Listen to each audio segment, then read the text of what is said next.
আসসালামু আলাইকুম। তোমাদের লেভেন্ডি আপু, আমি আজ ছেলের স্কুল গিয়েছিলাম, কারণ সেখান থেকে মিটিং কল করেছিল।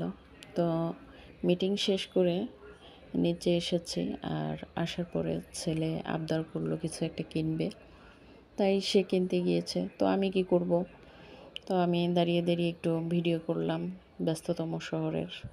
তো ভাবলাম তোমাদের সাথে একটু শেয়ার করব, তাই ভিডিও করে নিলাম। তো যাই হোক, যেটা বলার জন্য তোমাদের সামনে এসেছি, সন্তান আল্লাহর দেওয়া শ্রেষ্ঠ উপহার। ওইখানে দেখো একটা গাছ রাখা না, ওটার দাম 5,000 টাকা। কি ওই যে একটা গাছ না, ওটার দাম 5,000। তাই তাকে কখনো অবহেলা করবেন না, তার বলা প্রতিটা কথা মনোযোগ সহকারে শুনবেন।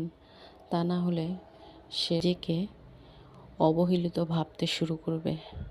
কারণ পৃথিবীতে বাবা মার কাছে যদি সে তার মত প্রকাশ করতে না পারে, তাহলে পৃথিবীর অন্য কোথায় গিয়ে তার মত প্রকাশ করবে। তাই সন্তানের কথা মনোযোগ দিয়ে শুনুন, তার কথার গুরুত্ব দিন, তাকে গুরুত্ব দিন।